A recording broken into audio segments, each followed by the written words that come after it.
Mesdames et messieurs, chers amis, nous voici donc rassemblés pour cette troisième conférence de Carême à Notre-Dame sur le thème Parole et vérité.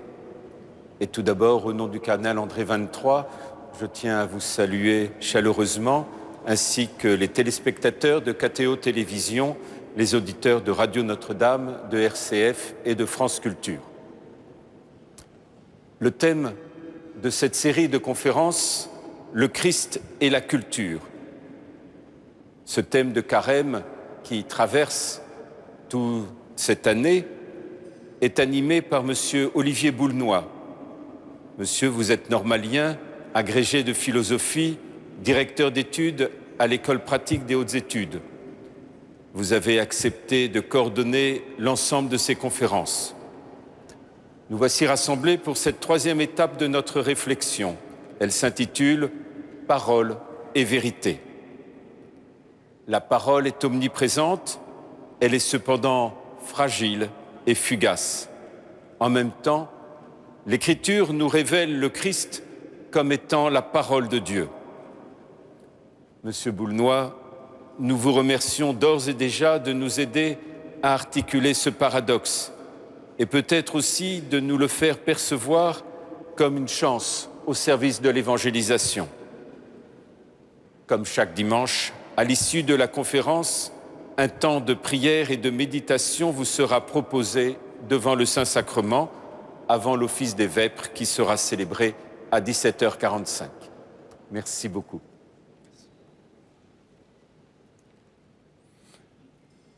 Au cœur du roman de Kafka, Le procès, nous lisons une parabole sur la loi. Devant la porte de la loi se tient un gardien. Un homme arrive de la campagne et lui demande la permission d'entrer. Le gardien lui répond que c'est possible, mais pas maintenant. D'ailleurs, il n'est que le dernier des gardiens. Les autres sont bien plus puissants. Même s'il le laissait entrer, les autres gardiens le lui interdiraient. L'homme décide alors d'attendre devant la porte. Les années passent. Finalement, sur le point de mourir, il demande pourquoi jamais personne d'autre n'a demandé à entrer. Le gardien lui répond : « Ici, nul autre que toi ne pouvait pénétrer, car cette entrée n'était faite que pour toi. » Et l'homme meurt. Cette parabole pose de nombreuses questions. L'homme a-t-il été trompé par le gardien ? La loi nous est-elle destinée ou nous barre-t-elle le chemin ? Se peut-il que nous ayons une vocation et que nous n'osions pas la saisir ? Les interprétations sont innombrables. Mais il est clair que le drame de notre existence s'y joue. On peut mourir de ne pas risquer une parole au moment opportun. C'était déjà la malédiction de Perceval le Gallois, qui n'a pas su délivrer la terre vaine de son enchantement parce qu'il n'a pas osé demander ce que signifiait le Graal. Et c'est peut-être encore la malédiction de notre temps. Le plus grand malheur que nous éprouvions n'est peut-être pas la crise que nous traversons, mais la perte de parole pour la nommer, l'incapacité de formuler un diagnostic. L'espace public est certes saturé de slogans, de clichés, de réponses toutes faites. Mais il est devenu obscène d'énoncer des convictions profondes, croyances ou incroyances. C'est peut-être le manque d'une parole vraie qui caractérise notre malaise. Aujourd'hui, qui posera les vraies questions ? La difficulté redouble quand nous abordons le problème du rapport du christianisme à la parole. Dès le prologue de l'évangile de Jean, le Christ est désigné comme Logos. Au commencement était le Logos, et le Logos était auprès de Dieu, et le Logos était Dieu. On traduit habituellement par verbe pour distinguer le Christ de la parole ordinaire. Mais dire verbe, c'est expliquer l'obscur par le plus obscur encore, car logos veut bien dire parole.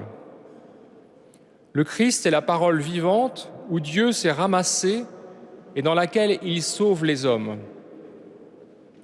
La rencontre du Christ, c'est la rencontre de cette parole. Pour conserver la richesse du grec, nous devrions traduire logos par 3 mots à la fois: raison, parole, verbe. Au sens de raison, ce verset nous oriente vers la recherche rationnelle. Toute l'entreprise occidentale de la science et de la philosophie en découle. Elle consiste à rechercher la raison divine à l'œuvre dans la nature et dans l'histoire. Au sens de verbe, nous désignons une parole subsistante, personnelle, divine. Et le Verbe était Dieu. Toute la théologie en provient. Sa tâche est de scruter la nature du Verbe, son identité et sa différence avec Dieu le Père. Mais au sens de parole, ce passage nous oriente vers l'immense mission d'énoncer une parole juste. Comment la parole humaine peut-elle être la reprise, la transmission et la dissémination de cette parole originelle? Je m'interrogerai ici sur la possibilité d'une telle parole. Et pour l'Église, qui est sans doute l'institution qui s'adresse par la parole au plus grand nombre de personnes, au moins tous les dimanches, la question est particulièrement aiguë. À quelles conditions une parole peut-elle résonner malgré le vacarme du monde? Peut-elle réveiller chez son auditeur le désir et l'inciter à vivre autrement? J'étudierai d'abord le sens de la parole. À quelles conditions une parole peut-elle être à la fois personnelle et véridique? Puis, j'examinerai comment la poésie peut répondre à cet appel. Enfin, je m'interrogerai sur ce que le christianisme propose à la parole humaine. Pouvons-nous arracher au slogan une parole réelle, pleine, essentielle? Une parole qui compte, qui pèse et qui porte. Une parole dont on pourrait vivre. S'exprimer, donner sa parole, s'engager sans retour, ce n'est pas une science spécialisée, comme la macroéconomie ou la capture du boson de Higgs. Cela implique notre situation d'homme dans la précarité de notre existence. La parole exprime notre corps. Elle peut se détacher du corps dans le bavardage, lorsqu'elle n'est plus lestée par une expérience, ou dans le lyrisme, lorsqu'elle déploie sans limite sa propre affectivité. Et le corps peut être privé de parole, dans la solitude extrême ou dans la tristesse insondable. Mais la parole réelle échappe aux sciences et aux calculs. Elle est une dimension essentielle de l'homme, elle témoigne de la personne. Parce que la personne est fragile, notre parole est précaire. Mais parce qu'elle atteste d'une expérience et proteste contre tout ce qui l'écrase, elle peut aussi s'affirmer.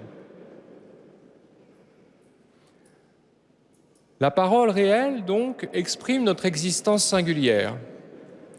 Car si la langue est, selon les linguistes, une structure, la parole est un événement. Elle est un acte singulier, elle agit sur autrui et sur le monde, elle suppose un « je » qui parle.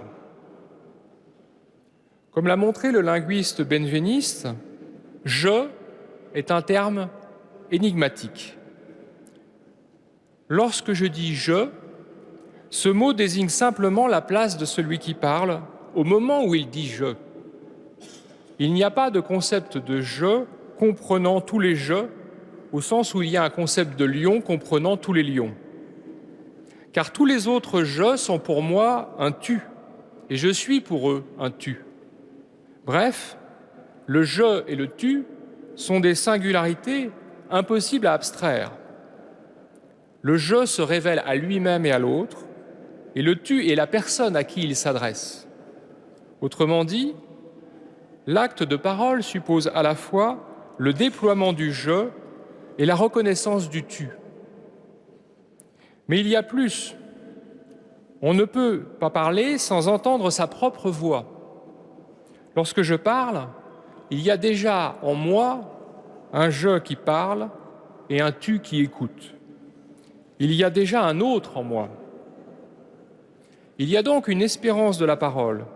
La parole parle, elle parle d'une réalité qui nous précède et qui nous dépasse, mais elle parle depuis un autre en nous et peut-être le tout autre. À cela, me direz-vous, il faut ajouter la troisième personne, il, elle ou on, qui désigne les personnes et les objets du monde. Mais précisément, lorsque je dis elle à propos d'une personne présente, je ne m'adresse plus à elle, je la traite comme un objet, au même titre que ce pupitre, par exemple. Et c'est plus qu'une question de politesse. Lorsque je dis on, là encore, je sombre dans l'impersonnel et je refuse d'engager ma liberté. En répétant un on dit, je ne m'engage pas, je sors de l'humain. Je suis du côté de l'automate, de l'animal ou du monstre. Donc la troisième personne du singulier est en réalité une non-personne. Or, la personne réelle est une parole qui fait advenir la personne, le je ou le tu. Mais que veut dire ici faire advenir ? La parole réelle s'oppose à la parole vide en ce qu'elle exprime des désirs fondamentaux. Et le moi advient lorsqu'il est capable de se révéler sincèrement, tel qu'il est, dans ses désirs, ses échecs et son imperfection. Car on peut aussi se dissimuler derrière de belles paroles. Faire la vérité sur lui-même lui permet d'entrer dans une relation non dominatrice avec autrui. Mais la personne réelle ne fait advenir la personne, mais la parole réelle ne fait advenir la personne que si elle se rapporte sincèrement à quelque chose d'essentiel, si elle recherche une vérité. Il y a en effet diverses manières de s'interroger sur la vérité. Qu'est-ce que la vérité ? Était déjà la question de Ponce Pilate. Et comme dit Nietzsche, Pilate prononce ici la boutade la plus subtile de tous les temps. Car dans l'évangile de Jean, au lieu d'être un problème philosophique, la question n'est qu'une simple boutade. Pilate n'attend pas de réponse. Dès qu'il a posé la question, il sort. Cette question, c'était déjà une manière de s'en laver les mains. La vérité n'est pas dite et le juge ne rend pas la justice. Le procès, crisis, ne sera pas dénoué et la crise de la justice et de la vérité reste ouverte jusqu'à la fin des temps. Oui, le désir de vérité n'est pas la chose du monde la mieux partagée. Si jamais une parole réelle est donnée, il faut l'aimer pour la reconnaître. Or, nous aimons la vérité qui nous flatte, mais nous haïssons la vérité qui nous accuse. Comme dit Pascal, l'homme n'aime pas, je cite, la vérité qui le reprend. Lorsqu'elle remet sa vie en question, il préfère s'en détourner. Il se pourrait donc qu'espérer dans la vérité soit le meilleur service que le christianisme puisse rendre à l'humanité. Mais il faut pour cela se laisser mettre en cause par elle.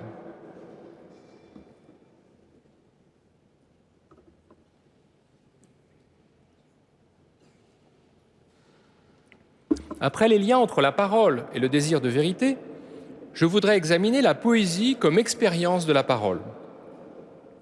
Comme dit saint Augustin, l'homme ne recherche rien tant que la vérité. Mais la vérité se dit en divers sens. Il y a la vérité scientifique, qui suppose des expériences construites pour tester un modèle d'explication du réel, la vérité philosophique, qui articule des concepts pour rendre compte des conditions de possibilité de l'être, la vérité de l'art, qui manifeste dans une forme durable un aspect du monde. D'autre part, il existe bien sûr des discours qui ne visent pas la vérité. La parole rhétorique, la parole politique. Où la parole littéraire se situe-t-elle? Vers quel type de questions et de vérité nous conduit-elle? S'agit-il de la vérité subjective? Faut-il évaluer l'œuvre simplement par référence à la sincérité de son auteur? Certes, la sincérité importe, mais c'est la voie la plus trompeuse et la plus superficielle. L'expérience subjective reste stérile si elle ne nous fait pas découvrir le monde commun. Nous attendons d'un livre plus que le dégorgement d'une affectivité subjective. Ce que nous cherchons, à travers la cohérence des rythmes, des intrigues, des métaphores, c'est une vérité d'un autre ordre, une vérité universelle, accessible à tous et commune aux hommes. Grâce au détour par la fiction, la littérature peut répondre à notre désir essentiel de vérité. Grâce à cette parole articulée, l'homme peut sortir de l'homme, il peut quitter son corps de mort, sa condition de misère et de faiblesse, pour trouver sa patrie dans la langue et conquérir le monde autour de lui. La parole est vouée à l'universel. Si je dis une fleur, c'est vrai de toutes les fleurs, mais aussi d'aucune en particulier. La fleur ainsi nommée devient une idée. Comme dit Mallarmé, c'est l'absente de tout bouquet. Par là, le langage m'éloigne de l'expérience vécue. Celle-ci est toujours à la première personne du singulier. Si je souffre, c'est moi et nul autre que moi qui a mal ici et maintenant. Or, le langage ne retient de la chose qu'une facette, alors qu'elle en a une infinité. Celle-ci devient un objet, en partie montré dans le langage, puisque nous le reconnaissons par son nom, mais en partie voilé, puisque tout le reste se dérobe. Hegel soutient même qu'en nommant les animaux, Adam anéantit leur être naturel. La parole se détache de l'immédiat, elle devient concept, ce qui permet de construire les grands systèmes scientifiques et philosophiques. Mais par les concepts, nous ne pouvons pas accéder aux existences singulières. Nous nous détournons de notre capacité d'aimer. Nous bâtissons des systèmes d'objets parfaitement cohérents qui nous rendent étrangers à nous-mêmes, souvent pour échapper à l'angoisse et à la fragilité de notre vie. Pour contrecarrer cette tendance à l'abstraction, il existe, au cœur de notre parole, une expérience fondamentale, celle de la poésie. Il s'agit d'établir un réseau cohérent de sons, de rythmes et de métaphores afin d'instaurer un équivalent linguistique de mon expérience, un substitut lui-même poli et singulier. Par ses relations entre les mots, la parole dévoile un sens plus pur que la langue quotidienne. Elle nous enferme dans la forme du poème, dans le langage comme forêt de symboles. C'est la voix du symbolisme, celle de Baudelaire dans Correspondance, comme de longs échos qui de loin se confondent. Mais en laissant jouer des formes belles qui se volent éternelles, dans la clôture du poème, on risque d'obtenir un langage où, comme dit Rimbaud, la vraie vie est absente. La forme est transposée du côté de l'idéal et l'ici-bas se trouve du côté du néant, de la mélancolie, de la destruction.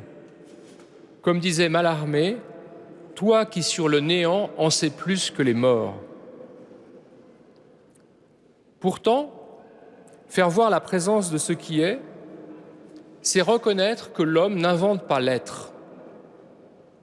S'il tient les mots pour des idoles, il s'écarte précisément de ce qu'il est. Retrouver un rapport vrai au monde, cela excède les relations entre les mots. C'est pourquoi une seconde voie s'est ouverte au début du XXe siècle, celle du retour vers le moi, le concret, le singulier. La poésie réintroduit le « je », le corps propre. Elle manifeste la révolte, la souffrance et la joie, le désir et la mort. Elle retrouve le temps vécu, car je n'accède à l'existence qu'en l'éprouvant dans mon propre corps. Elle redécouvre aussi le sacré, car le monde vécu est libre et abrite du sacré. J'y rencontre autrui, des églises, des icônes. Les images verbales cessent alors d'être des idoles. Elles deviennent les formes où notre désir profond rencontre autrui, le monde et le sacré. Au-delà de la sincérité subjective, au-delà de la perfection formelle, la poésie met en œuvre l'unité de la forme et de la vérité. Elle révèle les êtres dans leur singularité. Pensons par exemple à la manière dont Francis Ponge décrit un abricot. Je cite : « Nous mordons ici en pleine réalité, accueillante et fraîche. » Par là, la poésie nous donne l'exemple de ce qu'est une parole réelle. La parole ne fuit plus la réalité singulière, elle s'y incarne. Avec elle, en elle, notre voix chemine à la recherche d'un toi qui l'écoute. Car si je peux dire je, autrui redevient un tu. Il n'est plus un objet que nous pourrions sacrifier au nom d'une idéologie. La grammaire du tu est indissolublement celle du lyrisme amoureux et de l'impératif éthique. Le tu est un tu ne tueras pas. C'est mettre fin à l'affrontement des consciences et édifier un monde commun. Fonder la parole sur une présence, c'est voir autrui dans la lumière de cette présence et faire de notre humanité une communauté présente à elle-même. La parole juste prend alors une dimension politique. Ainsi, la tâche de la poésie entrevoit le sens du christianisme. Car l'une et l'autre attendent le salut d'une parole, l'une et l'autre célèbrent l'incarnation, la singularité et la présence réelle. Comme dit le poète Yves Bonnefoy, je cite, « L'invention baudelairienne de tel être ou de telle chose est bien chrétienne, pour autant que Jésus a souffert sous Ponce Pilate, donnant une dignité à un lieu et à une heure, une réalité à chaque être. Que le credo contienne une référence à la singularité historique, qu'il donne à la poésie son statut, c'est une conséquence de l'incarnation que Bonnefoy souligne avec force. Mais célébrer la beauté du monde n'empêche pas de reconnaître sa dimension tragique. L'angoisse fait partie de ce que le Christ a assumé. L'Évangile parle d'un Dieu qui n'a pas anéanti l'angoisse, mais qui l'a habitée. « Mon Dieu, pourquoi m'as-tu abandonné » Matthieu 27. Il existe un tragique chrétien qui vient se loger dans l'espace ouvert par la distance entre le Christ et son Père. À tel point que Grégoire de Nazianze a pu écrire une passion du Christ à partir d'un centon de textes extraits de la tragédie grecque. Il montre ainsi que l'incarnation, la souffrance et la résurrection du Fils de Dieu venu sauver les hommes peuvent se dire dans les mots mêmes des tragiques grecs.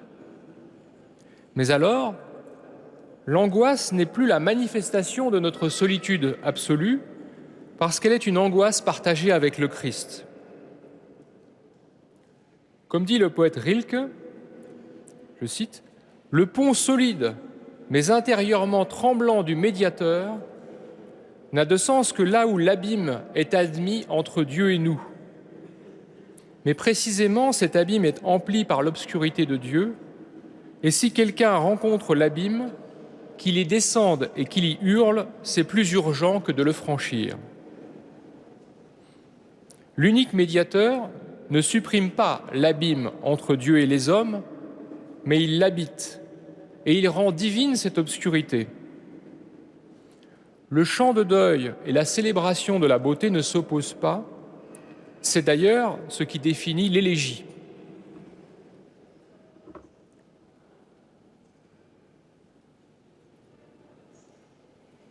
Je voudrais maintenant relier la parole à l'expérience du Christ. Qu'est-ce que l'événement du Christ apporte à l'expérience humaine de la parole? Le christianisme propose d'abord le mot et le concept de parole. Ce mot vient du latin parabola, emprunté directement aux évangiles. Dans les langues romanes, verbe s'est spécialisé pour désigner le Christ comme parole divine, et pour les autres cas, le mot parole, parabola, parola, a remplacé le latin verbum. Cette séparation a un inconvénient. Elle donne à croire qu'il y a deux notions distinctes lorsqu'on nomme la parole humaine et lorsqu'on nomme la parole qu'est le Christ. Mais elle a aussi un avantage. Elle nous fait penser que toute parole est une parabole. Qu'est-ce qu'une parabole? Une parabole est d'abord un récit à la troisième personne. Il y avait dans une ville deux hommes, l'un riche et l'autre pauvre. C'est ainsi que commence la parabole de Nathan au second livre de Samuel, qui décrit le comportement de l'homme riche s'emparant de la brebis du pauvre. Le texte nous raconte la colère de David devant une telle injustice. Il mérite la mort, cet homme qui a fait cela. Mais cette sentence lui revient comme un boomerang. Cet homme, c'est toi, lui dit Nathan. Il fallait précisément le détour de la parabole pour que David prît conscience de son crime. Ainsi, à la faveur d'un récit à la troisième personne, la parabole nous atteint en personne. C'est une histoire devant laquelle nous ne pouvons pas rester neutres. La parabole est un récit qui nous emporte, mais elle s'achève de telle manière que nous sommes appelés à sortir du discours. Elle nous oblige à prendre une décision. Ce qui semblait une histoire impersonnelle à la troisième personne devient personnel. Il s'agit d'une question à laquelle je suis seul à pouvoir répondre. La parabole provoque une reconnaissance et elle appelle à changer sa vie. Dans les paraboles évangéliques, l'auditeur est mis en demeure de trouver sa place, donc de prendre position. Avec quel personnage nous identifions-nous? Dans la célèbre parabole du Samaritain, sommes-nous la victime, les brigands, le prêtre, l'homme de loi, le Samaritain, l'aubergiste? La parabole répond à une question, en l'occurrence, qui est mon prochain? Mais elle interroge celui qui la pose, me suis-je rendu le prochain de l'autre? En réalité, la parabole a retourné la question. Elle l'a renvoyée, modifiée au questionneur. En ce sens, toute parole réelle est une parabole. Elle met en question notre existence et fait de nous un acteur de notre histoire. Une autre caractéristique de la parabole est que chaque acteur y trouve sa vérité. Le fils aîné veut avoir son droit de fils aîné. Le fils prodigue suit son chemin de dette et de réconciliation. La parabole exprime ainsi toute l'intrigue de la vie. Elle fait droit à la complexité du réel et à la multiplicité des points de vue. En cela, on peut dire qu'elle préfigure, modestement, l'art du roman. Certains romans se développent d'ailleurs comme une parabole. Nous avons cité Kafka. Ces romans ont une forte dimension de parabole, même si précisément la complexité du roman implique que la clé ne nous soit pas donnée. Tolstoï a pratiqué le genre de la parabole. Les Misérables reposent sur l'opposition entre la justice, incarnée par Javert, et la miséricorde, incarnée par Jean Valjean. La parole, donc, décrit une parabole, elle nous atteint dans notre singularité et nous provoque pour que nous assumions notre identité personnelle.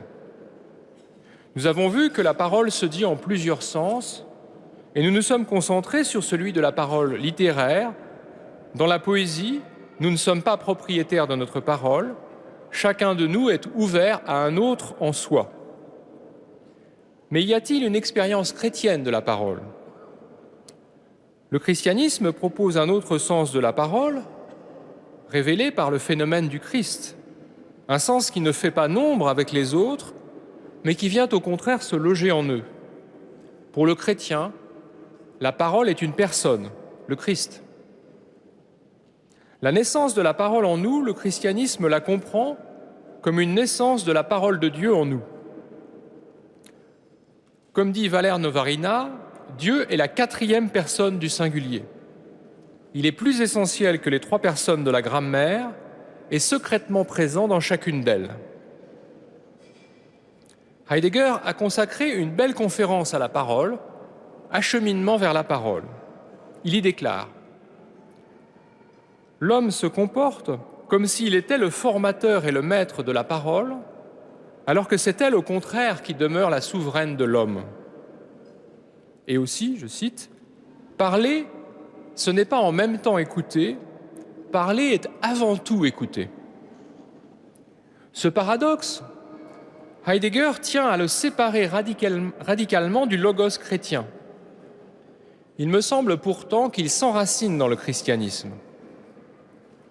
En effet, l'expérience de l'écoute est au cœur de la méditation chrétienne sur la parole. Il y a 2 sortes d'écoute. La plus courante est celle où nous écoutons avec nos préjugés, précisément sans entendre, parce que nous parlons déjà, parce que nous réagissons déjà avant d'avoir compris. Mais la véritable écoute, celle de l'ami, c'est celle qui se déploie quand nous faisons taire nos propres soucis. C'est celle qui écoute avec l'autre, au-delà des énoncés, les non-dits, les échos, les résonances de ce qu'il dit. C'est celle qui écoute avec l'autre une parole commune, qui laisse retentir une nouveauté inouïe sur le fond du silence. Augustin déclare par exemple : « Tu cherches quel Dieu est le Christ. Écoute-moi, ou plutôt, écoute avec moi. Écoutons ensemble, apprenons ensemble. Ce n'est pas parce que je parle et que vous écoutez que je n'écoute pas aussi avec vous. Tu cherches donc, lorsque tu entends le Christ est Dieu, quel Dieu est le Christ. Écoute avec moi. Je ne dis pas écoute-moi, mais avec moi. Car dans cette école, nous sommes tous condisciples. » Fin de citation. Donc le maître n'est un maître que s'il est lui-même le disciple d'une parole et d'une vérité. Le maître, ici le pasteur, ne parle pas de son propre fond. Sa parole est en réalité une ouverture à la parole de Dieu. Le prédicateur ne transmet pas une parole dont il serait propriétaire. Son rôle est précisément de susciter chez l'auditeur une écoute commune afin d'entendre avec lui une parole commune. Et sur cette écoute, le christianisme a beaucoup à nous enseigner, car elle est essentielle à son expérience. Dans son sermon 101, Maître Eckhart commence par évoquer une réflexion d'Origène, le père de l'Église. Si la naissance de la parole est l'engendrement du Verbe par le Père dans l'éternité, en quoi cela peut-il m'aider ? Je cite : « À quoi me servirait que la parole soit venue dans le monde si moi, je ne l'ai pas ? Que la parole divine vienne en moi, voilà ce qui compte. Elle ne peut être reçue qu'en scrutant les Écritures, qu'en se mettant à l'écoute de la parole que celle-ci abrite. » Eckhart cite alors l'introïte du temps de Noël, qui est une citation du livre de la Sagesse. Alors que toute chose se tenait dans le silence, ta parole toute puissante descendit du haut des cieux, et une parole secrète vint en moi. Puis, il commente : une parole cachée, inouïe et inexprimée ne peut être dite en moi que là où est le silence. là où nous sommes détachés de toutes les pensées, toutes les images et toutes les actions. Ces représentations sont utiles pour la vie quotidienne, mais elles nous empêchent de nous connaître vraiment et de recevoir la parole de Dieu. Il nous faut donc, dit Eckhart, abandonner toutes les images pour laisser Dieu prononcer en nous sa parole. Il faut quitter la multiplicité des paroles pour trouver la parole. Je cite. « Plus tu es capable d'oublier toutes choses et leurs images que tu as formées en toi, plus tu es proche de cette parole et capable de la recevoir. » Là où le silence s'installe, là le Père doit dire sa parole et faire naître son Verbe. Eckhart nous invite à entrer dans le mystère d'une parole divine qui naît en chaque homme et qui vient habiter en lui, dans le recueillement et la contemplation. Il s'agit pourtant d'une parole qui n'est pas du même ordre que celle qui cherche à dire le monde. Les paroles du monde manifestent ce qui est caché, mais dans la parole de Dieu, Dieu se manifeste sans cesser d'être caché. La parole n'est donc pas le contraire du silence. Comme la musique véritable, la parole réelle naît du silence. Le désir d'imiter cette parole inimitable est essentiel au christianisme. Le Christ apporte l'urgence d'un discours qui soit juste, qui réponde à cette première parole et qui réponde de lui-même en retour. Il s'agit d'une parole seconde qui énonce dans sa langue et sa culture ce qui a déjà été vécu par le Christ et que le chrétien s'efforce d'imiter tant bien que mal.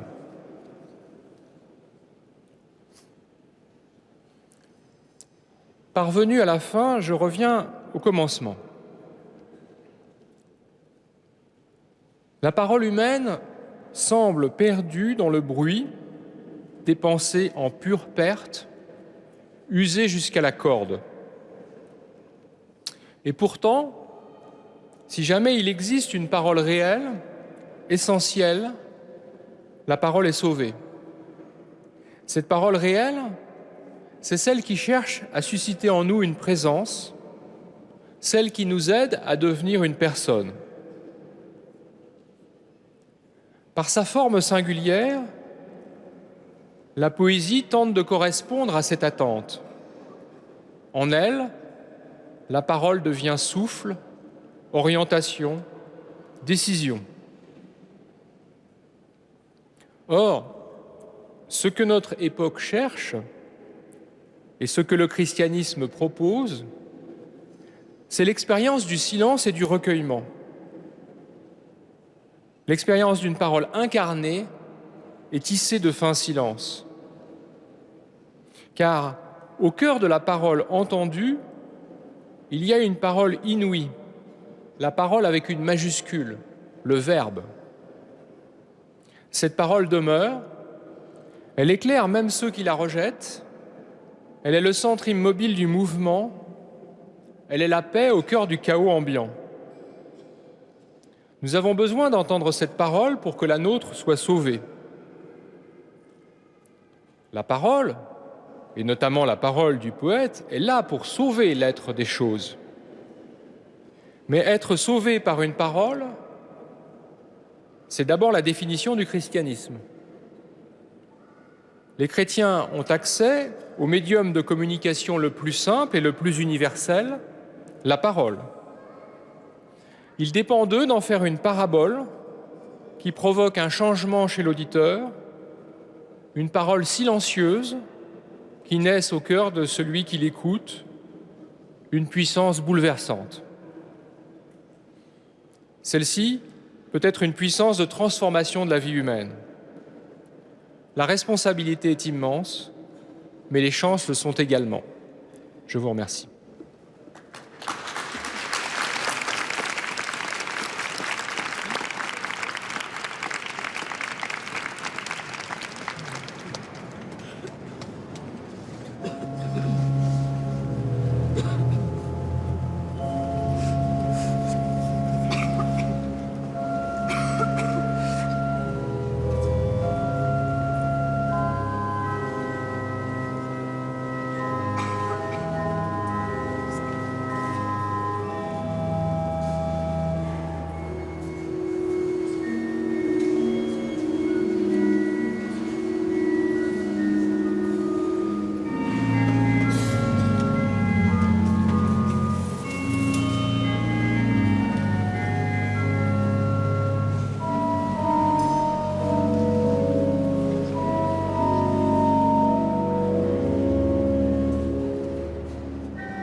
Au commencement était le Verbe, et le Verbe était tourné vers Dieu, et le Verbe était Dieu.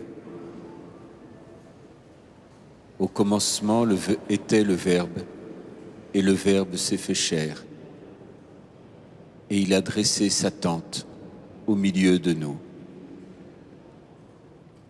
Béni sois-tu, Seigneur. Béni sois-tu de te tourner ainsi vers l'homme, de prendre chair de la chair humaine. Béni sois-tu, Seigneur, d'aimer l'homme et de sceller ainsi cette alliance nouvelle et éternelle.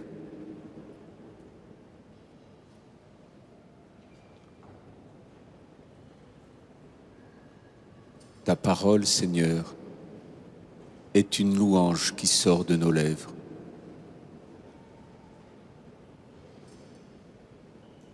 Comme elle est belle, la parole que tu n'adresses à l'homme. Comme elle est puissante, cette parole qui nous délivre du péché et qui nous sauve de la mort. Comme elle est étonnante, cette parole qui rend à l'homme la liberté. Ô Seigneur, tu connais notre pauvreté et tu sais notre faiblesse. Que ta parole puisse rejoindre le cœur de l'homme, à la jointure de l'os et de la moelle. Que cette parole puisse habiter le cœur de tout homme.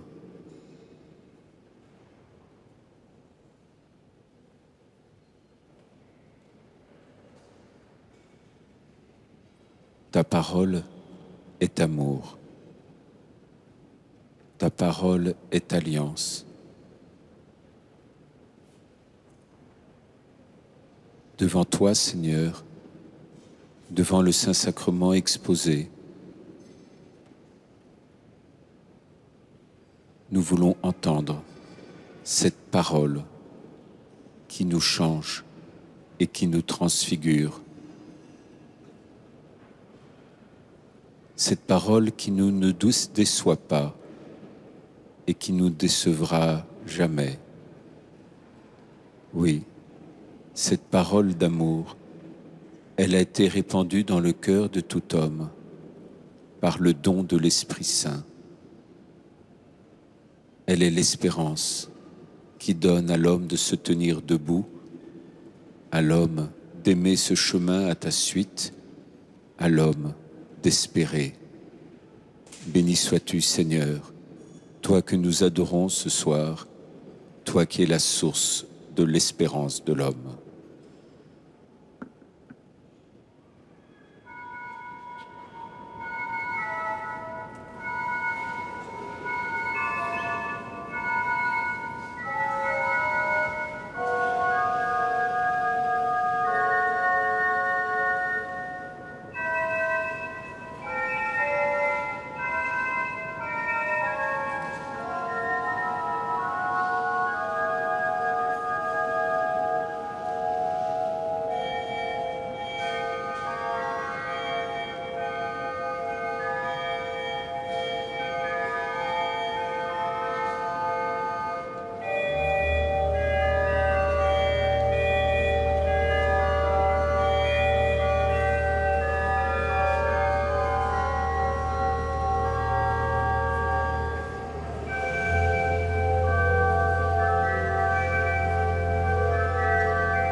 Qu'est-ce que la vérité?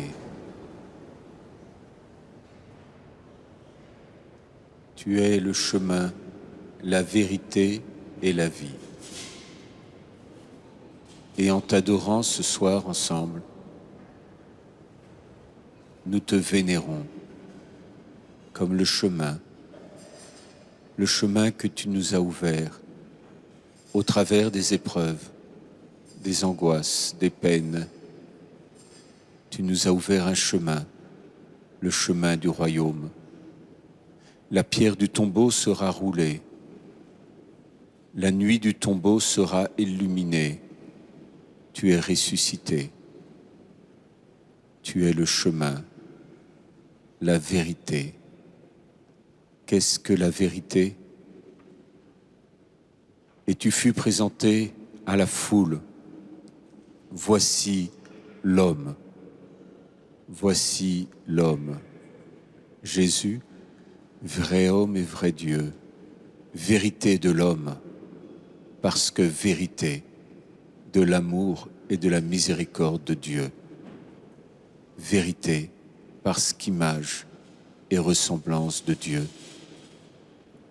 Tu es la vérité, car tu es celui qui révèle à l'homme la vérité de son chemin, la vérité de qui il est.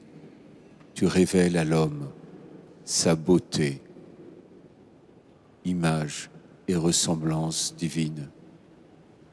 Qu'elle est grande, cette vérité qui habite dans la petitesse de chacun d'entre nous. Qu'elle est belle, cette vérité, celui qui est vérité que nous adorons ce soir, qu'il est mystérieux, celui qui nous est présenté, la vérité, le Christ, chemin de vie pour chacune et chacun d'entre nous, celui qui accomplit pour l'homme ce retour vers le Père, cette réconciliation entre l'homme et Dieu, celui qui donne à l'homme d'être unifié par l'amour miséricordieux. Tu es le chemin, la vérité et la vie. Donne-nous la force, Seigneur, de marcher sur ce chemin courageusement, sans faiblir, fidèlement, amoureusement, miséricordieusement, en pardonnant et en nous laissant pardonner. Donne-nous, Seigneur, d'aimer la vérité, celle qui ne demande qu'à jaillir comme une source vive du fond du cœur de l'homme. Vérité et puissance, libératrice, vérité qui redonne à l'homme son souffle et sa beauté. Donne-nous d'aimer la vie éternelle, ta vie, Seigneur. Tu l'as répandue en surabondance sur la croix. Tu l'as répandue pour tous les hommes. Tu es la source vive qui rend la joie au cœur de l'homme. Il n'y a pas de plus grand amour que de donner sa vie pour ses amis. Aujourd'hui, en t'adorant, Seigneur, je sais que la parole s'est faite chair et qu'en te recevant, Seigneur, toi qui es parole, tu aspires à te faire chair de ma chair pour que je puisse t'adorer en vérité, par ma charité, par le don de ma vie, par la miséricorde. Ô Seigneur, donne-moi de savoir accueillir ta parole de vie, ta parole vivante. Donne-moi et donne-nous d'accueillir ta parole, qu'elle se fasse chair en nous, en l'Église et pour le monde.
Sanctum ergo sacramentum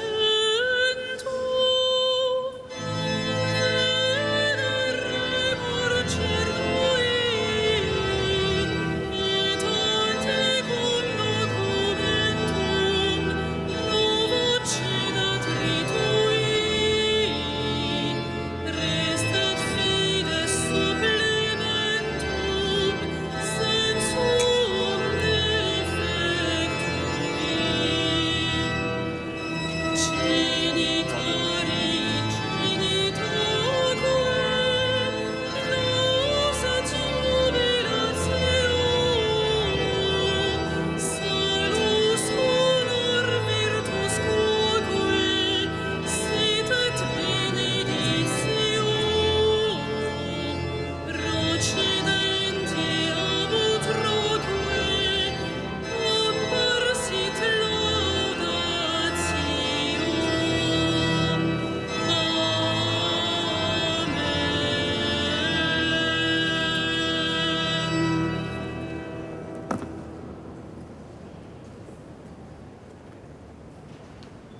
Prions. Seigneur Jésus-Christ, dans cet admirable sacrement, tu nous as laissé le mémorial de ta passion. Donne-nous de vénérer d'un si grand amour le mystère de ton corps et de ton sang, que nous puissions recueillir sans cesse le fruit de ta rédemption, toi qui règnes pour les siècles des siècles.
Dieu soit béni.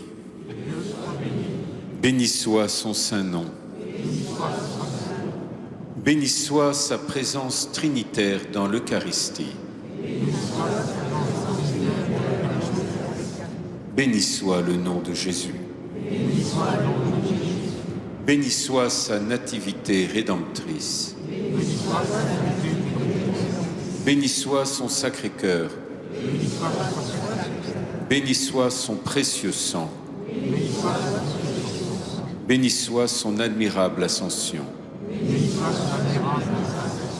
Béni soit Jésus-Christ, vrai Dieu et vrai homme.